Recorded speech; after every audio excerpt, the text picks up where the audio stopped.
Philippe Vincent Foisy. Cube Radio. Cube Radio. En direct à Salut Bonjour. Philippe Vincent, bon mardi. Bonjour à toi. Salut, il y a un restaurant aussi, il me semble, où on mange des fajitas qui crépitent là, sur la table. Là, si je me souviens bien de mon enfance, avec un gros chapeau, puis on nous chante Bonne fête en espagnol. Là. Ça sera pas ça, par contre. On va parler d'économie, on va parler aussi d'immigration, je pense, au cours des prochaines heures. Oui, bien c'est ça. On a parlé hier du chemin Roxham. Je voulais aborder le deuxième volet de cette rencontre-là, qui est le volet économique. Tu sais, au fond, Gino Georges, qu'on cherche surtout en Amérique du Nord, c'est de faire un contrepoids à la force chinoise, notamment dans tout ce qui est microprocesseurs, matériaux rares et autres, qui sont essentiels pour nos cellulaires, pour nos voitures, pour les voitures vertes, les nouvelles technologies, les batteries, etc.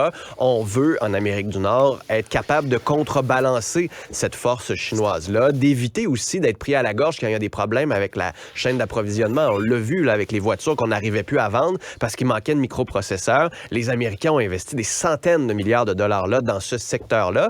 Puis le Mexique puis le Canada regardent ça, regardent le protectionnisme américain puis disent « Hey, oh, nous autres ici, on veut participer là, à cet enrichissement-là puis à cette chaîne d'approvisionnement-là, pas juste comme deux petites colonies. Là. C'est pas juste le Mexique avec sa main-d'œuvre à rabais et le Canada avec ses ressources naturelles qui vont collaborer. On veut aussi collaborer avec nos cerveaux, avec nos chaînes d'approvisionnement, avec nos travailleurs. Donc, comment on va être en mesure d'intégrer tout ça?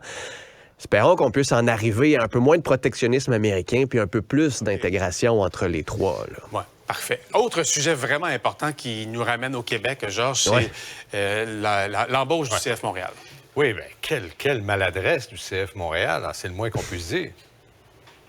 Oui, mais en même temps, est-ce que c'est une maladresse? Le tweet était là. Ouais.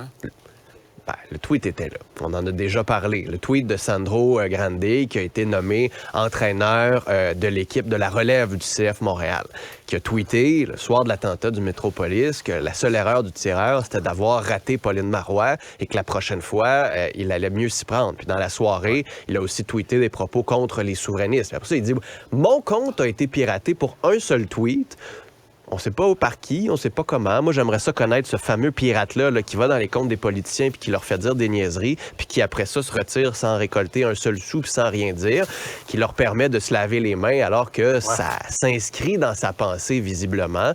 C'est pas excusé directement pour ce tweet-là. On s'entend que le choix du CF Montréal, hier, ou dans les dernières semaines, quand ils ont pris la décision, il y a quelqu'un autour de la table qui a fait « Hey, oh, est-ce qu'on se souvient de ça? » Puis on a fait « Bah, pas grave, mais souverainiste. » Philippe Vincent, il y a du nouveau d'ailleurs dans les dernières minutes. Là. Bien, c'est que le mouvement, enfin, la réaction très vive de Paul Saint-Pierre Plamondon du Parti québécois hier, ce matin, là, ça prend de l'ampleur parce qu'au cours des dernières minutes, tu as Marois Risky pour les libéraux qui vient d'apporter son appui à Paul Saint-Pierre Plamondon. Isabelle Charret qui vient d'écrire également, M. Grandet a tenu dans le passé des propos inacceptables et blessants. Sa nomination manque de respect et envoie un mauvais message. C'est un gros manque de jugement de la part du CF Montréal. Ça vient de la ministre, ça. Non, mais il était temps que ça ne soit pas que le Parti québécois. Il va falloir que la Ville de Montréal aussi prenne position là-dessus. Faites juste imaginer une seconde. Je veux dire, si on avait dit ça sur les musulmans, si on avait dit ça sur un imam, si on avait dit ça sur une personne de couleur, il y a 10 ans, est-ce que, sincèrement, le CF Montréal aurait accepté de le nommer à ce poste assez prestigieux dans l'équipe? J'en doute fortement. Là, on s'est dit, c'est pas grave, c'est les souverainistes, mais en même temps, il a quand même...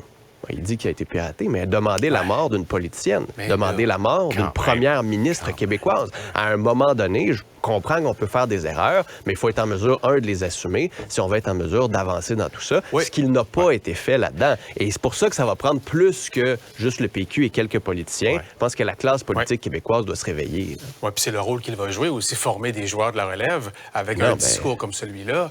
Ça peut teinter le parcours des autres, et ça, on veut pas ça, évidemment. Je sais pas, là, mais tu sais, c'est ça. Mais au Canada, on a le droit de critiquer les souverainistes, puis c'est pas grave. Oui, mais on verra justement. J'ai l'impression que ça va faire plus que boule de neige aujourd'hui. Merci, Philippe Vincent. À plus tard. Cube Radio.